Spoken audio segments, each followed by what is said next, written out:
A group of armed criminals stormed Riverstone General Hospital, locking down every exit and taking patients and staff hostage in their ruthless bid to steal millions in rare medical supplies. What they didn't count on was nurse Claire Mason, a quiet caregiver with a secret past as a highly trained combat medic. Trapped with innocent lives on the line, Claire faces her ultimate test: outsmart the gang, protect the hostages, and bring them down, all without revealing herself too soon. Every move she makes could be the difference between survival and disaster. Before we dive in, buckle up, get ready, and subscribe for a special surprise coming your way tomorrow.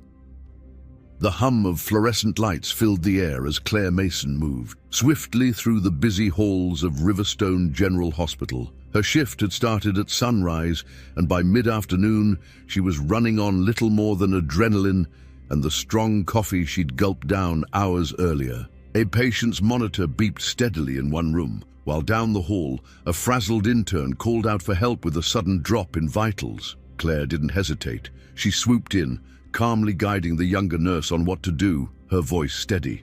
As she explained how to stabilize the patient, the intern thanked her profusely, but Claire waved it off with a small smile before returning to her rounds. To her colleagues, Claire was a steady hand in chaos, a quiet, dependable nurse who always seemed to know what to do. No one knew much about her past, only that she'd joined the hospital a few years ago and rarely talked about her life outside of work. But there were glimpses, subtle and fleeting, that hinted at something deeper. The way she instinctively ducked when a tray of surgical tools toppled over, catching a scalpel before it hit the floor, or how she stayed unnervingly calm during emergencies. In one such emergency earlier that week, Claire had revived a coding patient while chaos swirled around her. When another nurse commented on her nerves of steel, Claire had simply shrugged. "I've seen worse," she said, her tone flat but revealing nothing more. As the afternoon wore on, Claire found herself in the staff lounge, her only chance to catch a moment of quiet. She leaned back in her chair, staring at the muted TV playing a local news broadcast. She didn't notice the two men in coveralls walking past the lounge window, but if she had, she might have seen how their eyes swept over the nurses and patients. In the hall, she might have noticed how one of them tapped something on his phone, his hand lingering on the pocket where a concealed weapon rested. But Claire didn't see them. She was too busy rubbing her temples and debating whether another cup of coffee was worth the inevitable crash later. The hospital was always a whirlwind of noise and movement, but today felt different. There was a tension in the air, a subtle unease that Claire couldn't quite put her finger on. A chill ran down her spine, the kind of instinct she hadn't felt in years. She dismissed it. This was a hospital. Tension came with the territory. Still, as she left the lounge to check on her patients, her gaze lingered for a moment on the visitors' entrance. Two men were there now, standing unnaturally still, their faces impassive but sharp. The unease returned, sharper this time, but she forced herself to focus. She had patients to care for. As Claire walked away, the two men exchanged a brief glance, their expressions unreadable. Quietly, they slipped further into the hospital, the first step in a plan that would soon upend everything. The two men in coveralls strode purposefully down the main corridor, their movements precise and practiced. They blended seamlessly into the background of the hospital's usual busyness, their uniforms marked with the name of a legitimate contracting company. Most of the staff barely gave them a second glance as they walked past, their expressions focused on their supposed task of inspecting the hospital's security systems. Damien Kane, the leader of the group, stopped briefly at a junction where the main hall split into two.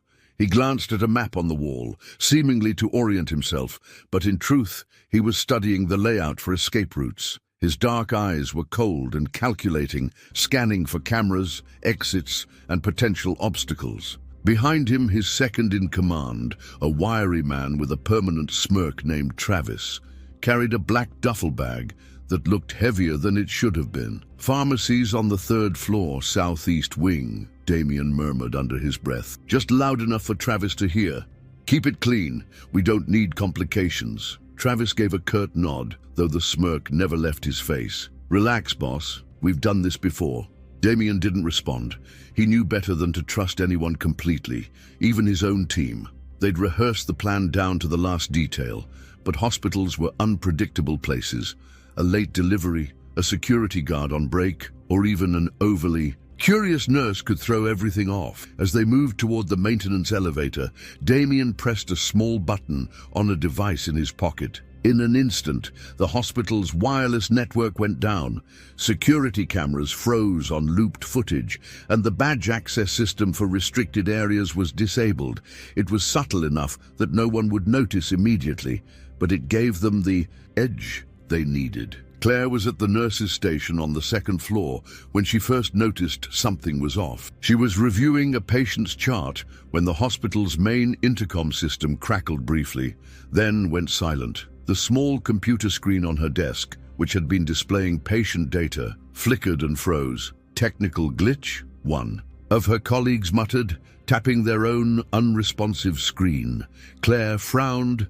It wasn't unusual for the hospital's outdated systems to act up, but something about the timing unsettled her.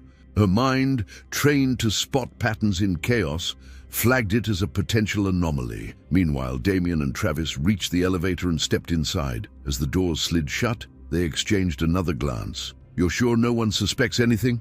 Travis asked, adjusting his grip on the duffel bag. "They're too busy saving lives to notice us," Damien replied coldly. When the elevator doors reopened on the third floor, they stepped into a quieter wing of the hospital. Patients here were sedated, their rooms dimly lit. Damien checked his watch. Everything was going according to plan. For now, Claire had just stepped into a patient's room when the first signs of something being wrong rippled through the hospital. The air seemed heavier, charged with tension, though no one could pinpoint why.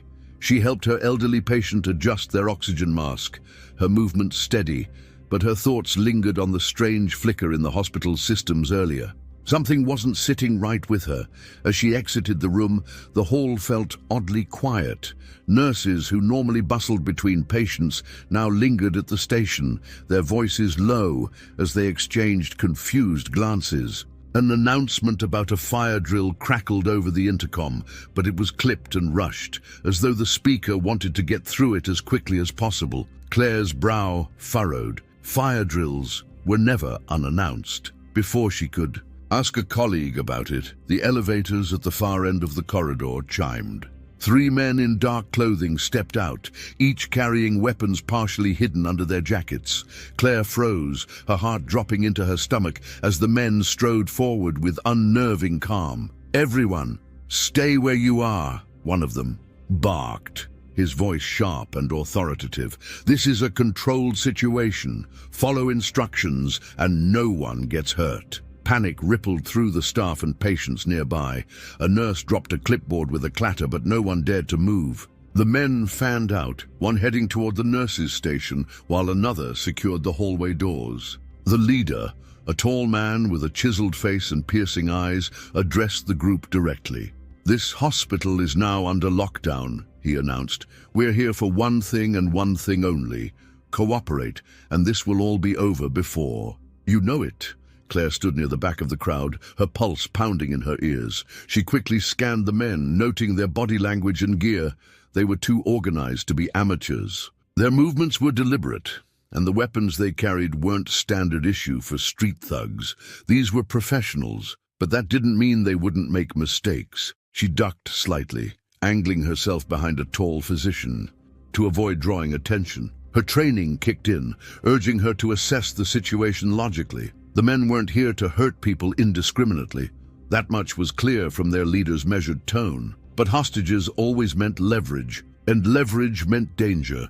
The nurse's station phone rang suddenly, cutting through the tense silence. One of the men grabbed it and ripped it from the wall with a growl. "No phones, no communication," he snapped. Claire's mind raced as she looked toward the patients' rooms. She couldn't let them fall into harm's way, but she also couldn't act recklessly. Slowly, she began stepping backward, keeping herself in the shadows as much as possible. If these men thought the hospital would bend to their demands without resistance, they were wrong. Claire Mason wasn't going to let them win.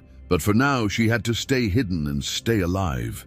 Claire's heartbeat thudded in her chest as she slipped into the supply closet at the end of the hallway. It was small and cramped, filled with shelves of bandages, gloves, and IV fluids, but it gave her a brief moment to think. She closed the door quietly behind her and leaned against it, her breath shallow and controlled. The men in the hall hadn't noticed her move, too focused on corralling the other staff and securing the area. Pulling her phone from her pocket, Claire frowned as the screen displayed a no-service message.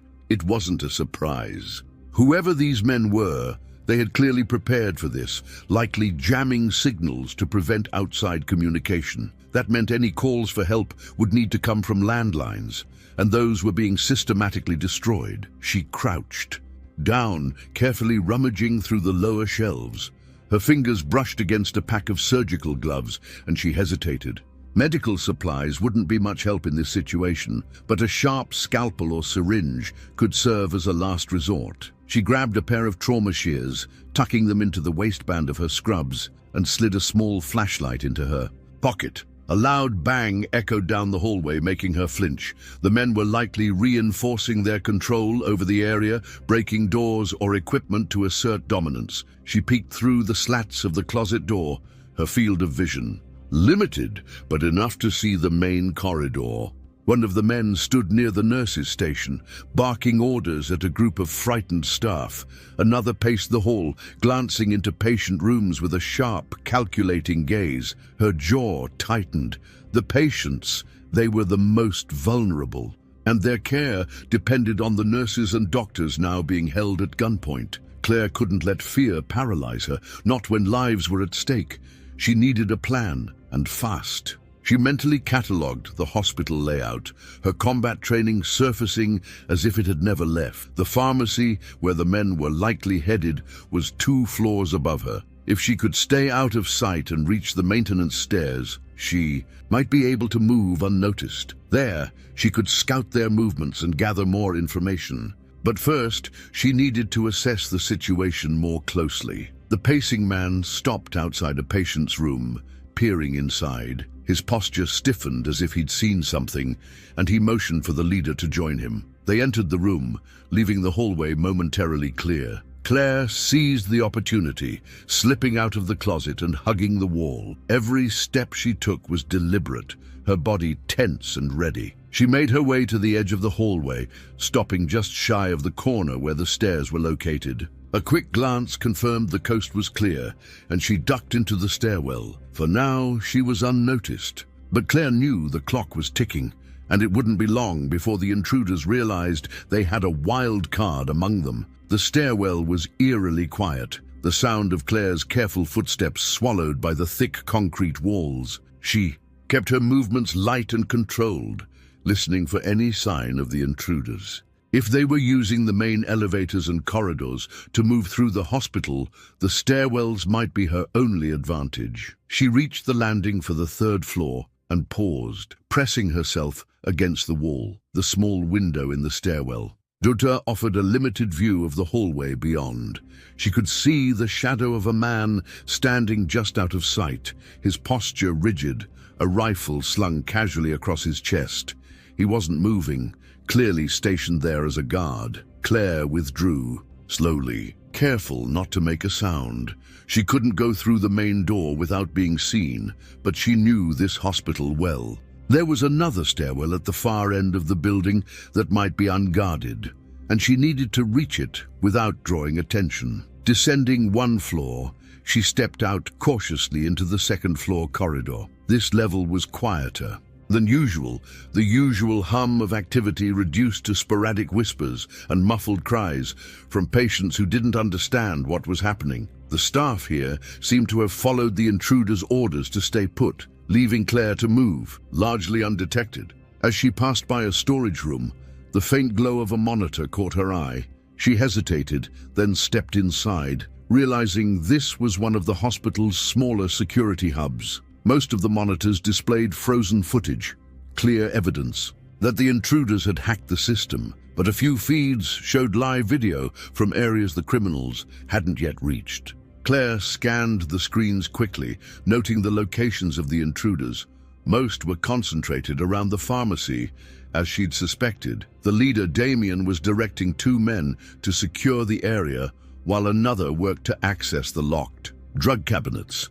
The rest were patrolling the hallways, ensuring no one interfered.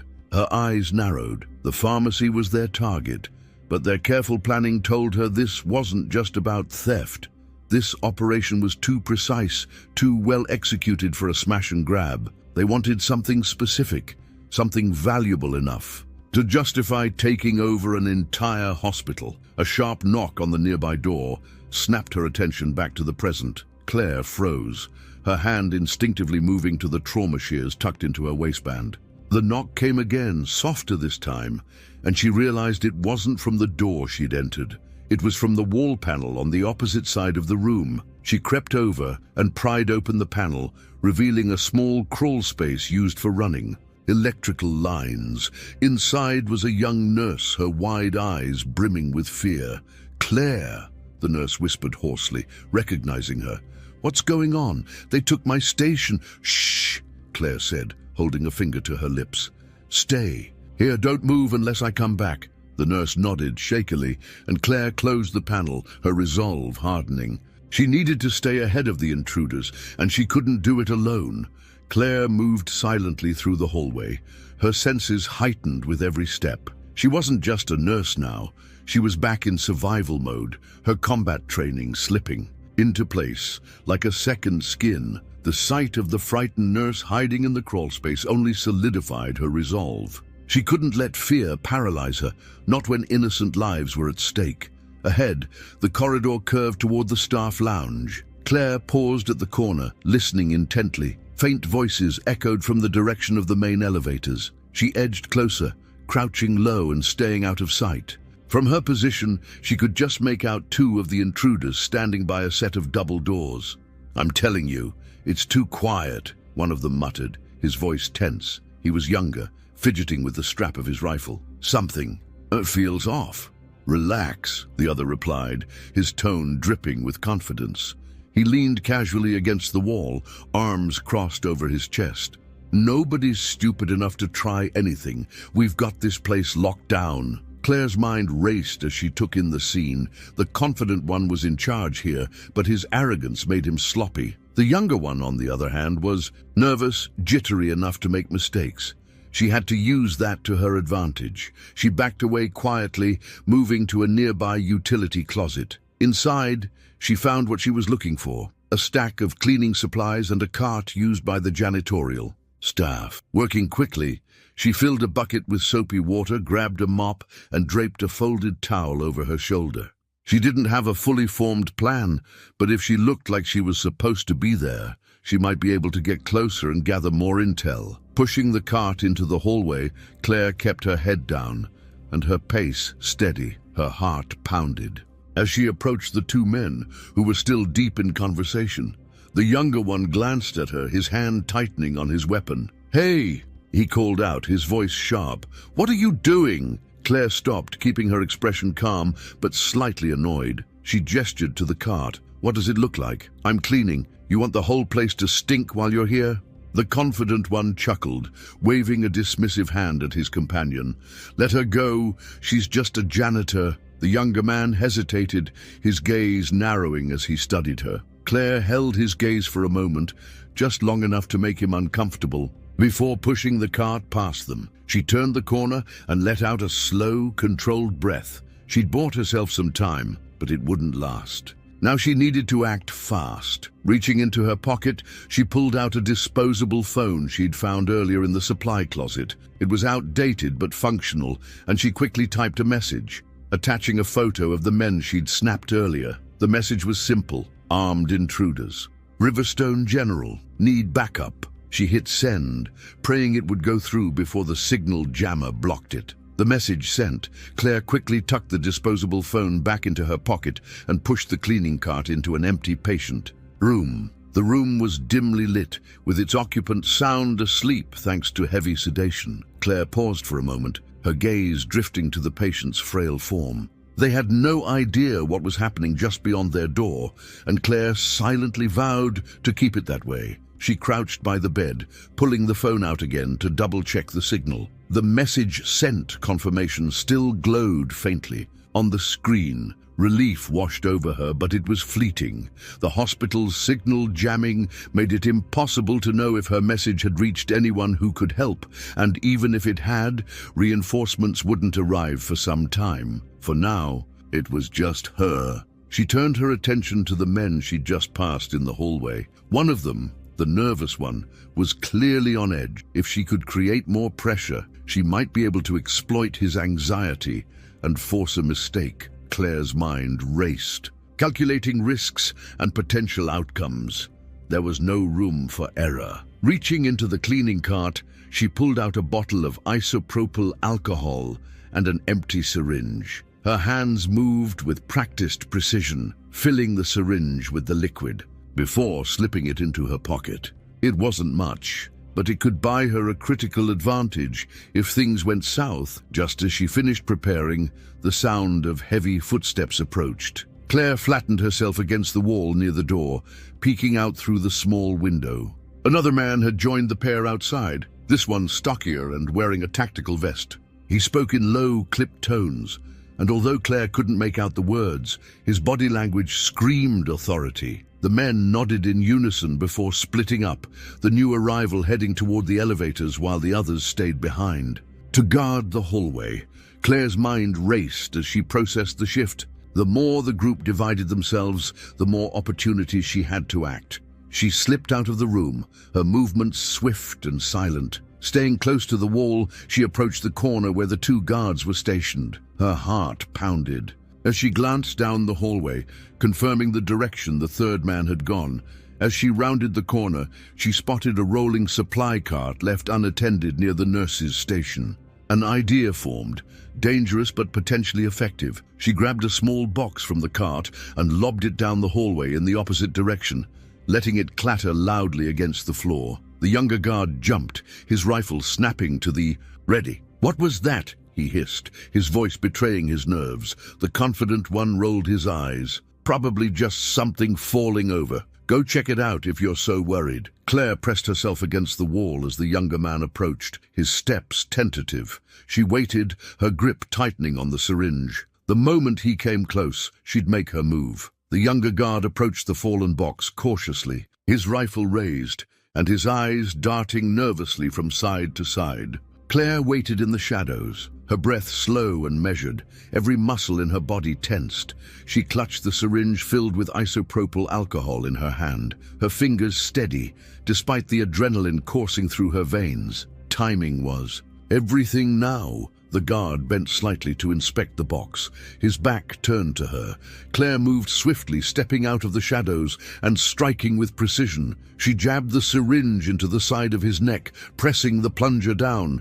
The man let out a startled grunt, his hand flying up to the injection site as he staggered. Claire followed up with a sharp strike to the back of his head, using the handle of her trauma shears to knock him unconscious. He crumpled to the ground with a muffled thud, his rifle clattering beside him. Claire acted quickly, dragging his limp body into a nearby storage room before the second guard could notice his absence.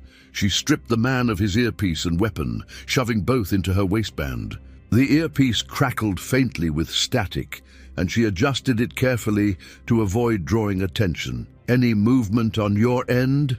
a voice asked through the earpiece, sharp and authoritative. Claire froze for a moment before deepening her voice to mimic the guard's tone. "Nothing yet. Still clear. Stay sharp. We're almost done upstairs," the voice replied before cutting off. Claire let out a slow breath, her mind racing. The intruders were coordinating closely, but the mention of being almost done sent a fresh wave of urgency through her. Whatever they were after in the pharmacy, they were close to securing it. She needed to act now. Steeling herself, she peeked around the corner to assess the second guard. He was still stationed near the double doors, leaning against the wall with an air of boredom. His rifle was slung over his shoulder, and he tapped his foot idly, unaware that his partner was no longer standing watch. Claire scanned the hallway for something she could use to lure him away. Her eyes landed on a fire alarm mounted on the wall just a few feet from her position. It was a gamble. Pulling it would draw attention not just from the guard, but possibly from the other intruders as well. But it might also create enough chaos to buy her time to reach the pharmacy. She reached out and yanked the alarm. The sound was deafening, a piercing wail that echoed through the halls. The guard snapped to attention, his head swiveling as he tried to pinpoint the source of the disturbance. "Hey, what the hell?" he shouted, clutching his rifle and moving toward the alarm. Claire didn't wait for him to investigate further. She slipped past the double doors and into the restricted hallway beyond, her heart pounding as the alarm continued to blare. Each second counted now, and she was running out of time. The restricted hallway stretched ahead, quiet despite the wailing fire alarm. Claire moved quickly but cautiously, keeping her stolen rifle slung over her shoulder and her eyes darting to every doorway and corner. The pharmacy was just ahead, its heavy security, doors standing ominously at the end of the corridor. She slowed her pace as she approached, the distant sounds of voices and movement filtering through the metal barrier. She crouched by the wall next to the pharmacy entrance, carefully slipping the earpiece into her ear to listen in. "Damien, we've almost got it," a gruff voice said, likely one of the men working on the drug cabinets. "Couple more minutes and we're done." "You better hurry," Damien replied, his tone clipped and impatient. "The longer we're here, the higher the risk, and someone pulled a damn fire alarm. Make sure the guards check it out." Claire's jaw tightened. The alarm had done its job of causing a distraction, but it wouldn't keep them occupied for long. She needed to find a way to stop them from completing their mission, but storming the pharmacy head-on wasn't an option. Her eyes scanned the hallway, landing on a utility panel embedded in the wall a few feet away. It was labeled Emergency Ventilation Control. Claire's lips pressed into a thin line as an idea formed. She quickly opened the panel, revealing a row of switches and controls. One of them was labeled Gas Release Override, Pharmacy. Wing.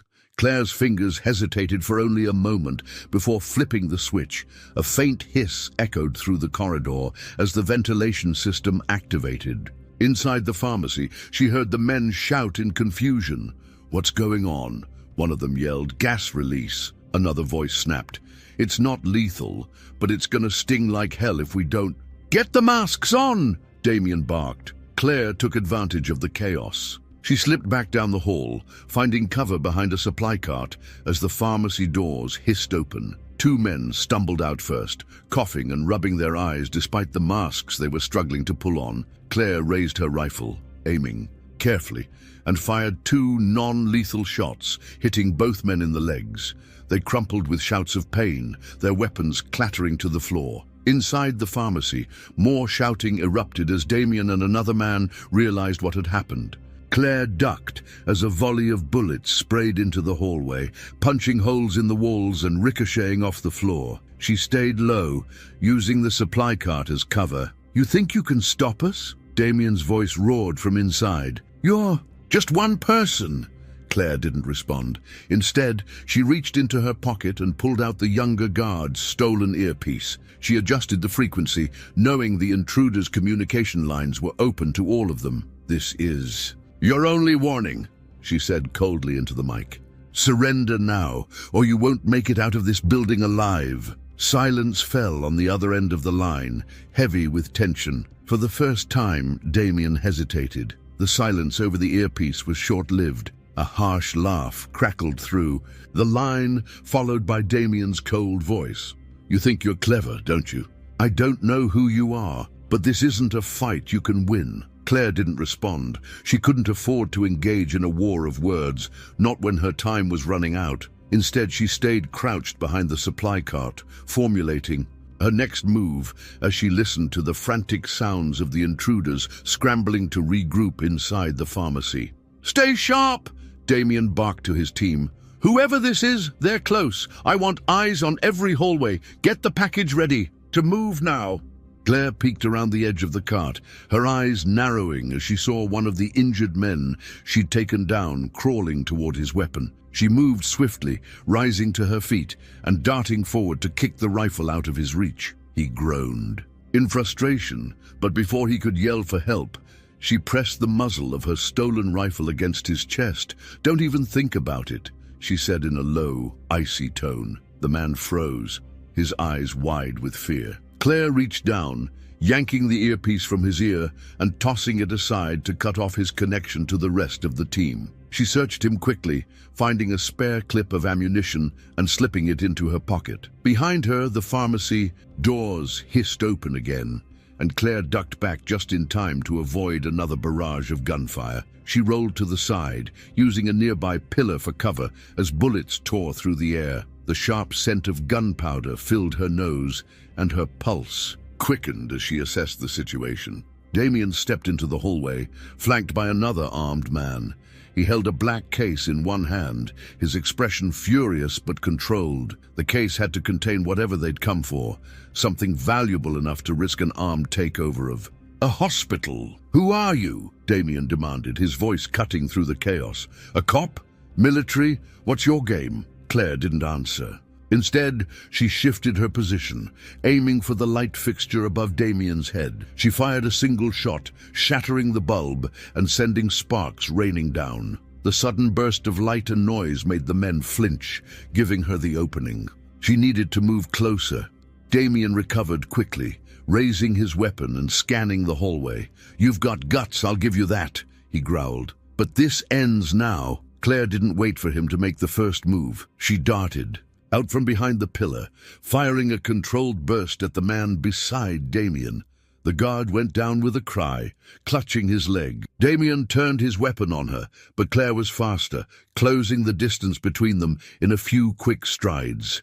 She slammed into him, knocking the weapon from his hands. The case he was carrying hit the floor with a thud, and the two of them grappled, their movements desperate and brutal. "You don't know who you're messing with," Damien hissed through clenched teeth. Claire locked eyes with him, her voice steady and cold.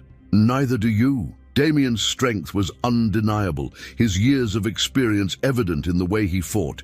He drove Claire back a step, his hands grappling for control as they struggled over the rifle. Claire's combat training kept her movements precise and deliberate, her instincts sharp despite the chaos. She twisted her body suddenly, using Damien's momentum against him to wrench the rifle free from his grip. She swung the weapon like a club, aiming for his ribs. The impact made Damien grunt in pain, but he recovered quickly, grabbing her arm and forcing her backward. They crashed into a supply cart, sending its contents spilling across the floor. Claire barely had time to react before Damien lunged at her again, his hands reaching for her throat. "You think you're some kind of hero?" he growled, his grip tightening. "This place doesn't matter. These people don't matter. They're just collateral." Claire's vision blurred for a moment, her breath caught in her chest, but she refused to let his words shake her. Summoning her strength, she drove her knee into his stomach, forcing him to release his hold. Gasping for air, she shoved him back into the wall, grabbing a scalpel that had fallen from the cart. "You're wrong," she said, her voice hard. "Every life here matters." Damien glared at her, his chest heaving. "You're just delaying the inevitable. You're outnumbered, outgunned." A sudden, sharp burst of static crackled through the earpiece still in Claire's ear, cutting him off. "This is law enforcement," a stern voice announced. "We have the building surrounded. All armed individuals are ordered to surrender immediately." Damien's expression shifted, his confidence faltering for the first time. "No," he muttered under his breath, his eyes darting toward the black case on the floor. "We're not done here." Claire followed his gaze and realized his intention a split second before he moved. He lunged for the case, but she was faster, sliding across the floor and kicking it out of his reach. Damien snarled, grabbing for her instead, but Claire rolled to her feet and leveled the rifle at him. "Don't," she warned, her voice sharp and unwavering. For a moment, neither of them moved. Damien's chest rose and fell as he weighed his options, his eyes flicking toward the shattered remains of his team. The sound of sirens grew louder, the unmistakable thud of approaching boots echoing through the hallway. "You'll regret this," Damien spat, his tone venomous. Claire didn't lower the rifle. "Drop to the ground, hands where I can see them." Reluctantly, Damien complied, his movements slow and deliberate. Claire kept the weapon trained on him until uniformed officers stormed into the hallway, their weapons drawn, hands behind your head. One of them barked. Damien glared at Claire one last time before obeying.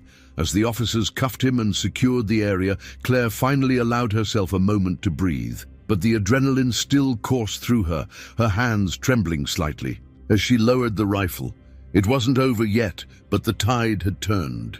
For the first time, Claire felt the weight of victory in the air. The chaos began to subside as law enforcement secured the building, their voices sharp and authoritative as they moved through the hospital. Claire stood to the side, her back against the wall, watching as Damien was led away in handcuffs. His glare burned into her even as the officers shoved him forward, but she refused to look away. She needed to see him gone, to know the threat was truly over. The black case was retrieved by a team of investigators who handled it with care, their murmured discussions confirming Claire's suspicion. It had been the sole objective of the operation. Whatever it contained, it was worth enough to risk dozens of lives. She felt a pang of anger as she thought about how little regard Damien and his men had for the people who'd stood in their way. A paramedic approached her, concern etched across his face. "Ma'am, are you hurt?" he asked, gesturing toward the bruises forming on her neck and arms. "I'm fine," Claire replied automatically, though the strain in her voice betrayed her exhaustion. She glanced down at her trembling hands and clenched them into fists, trying to steady herself. "Focus on the patients.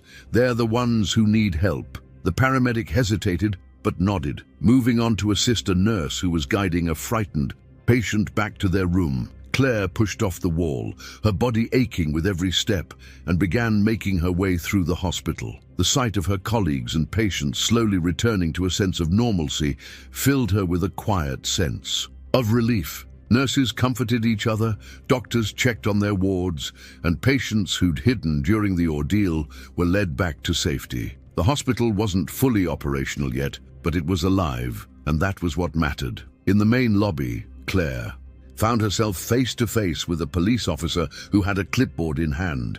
He looked up from his notes, recognition flashing in his eyes. "You're Claire Mason, right?" he asked. "Yes," she replied, her tone wary. "You're the one who stopped them," the officer said, his voice tinged with admiration. "We've got reports from some of the staff and patients. They said you risked your life to protect them." Claire shook her head. "I just did what needed to be done." The officer opened his mouth to respond, but she cut him off with a firm yet tired smile. "If you'll excuse me, I have patients to check on." She turned and walked away before he could say more, her focus already shifting back to her work. She didn't need recognition or accolades. She never had. All that mattered was that the hospital was safe and the people inside it were alive. As she returned to her rounds, the weight of what had happened lingered in the back of her mind. But there was a strange comfort in knowing that, even in the face of danger, she had stood her ground. Claire Mason, a quiet nurse with a secret past, had done what she'd always been trained to do: protect and save lives, no matter the cost.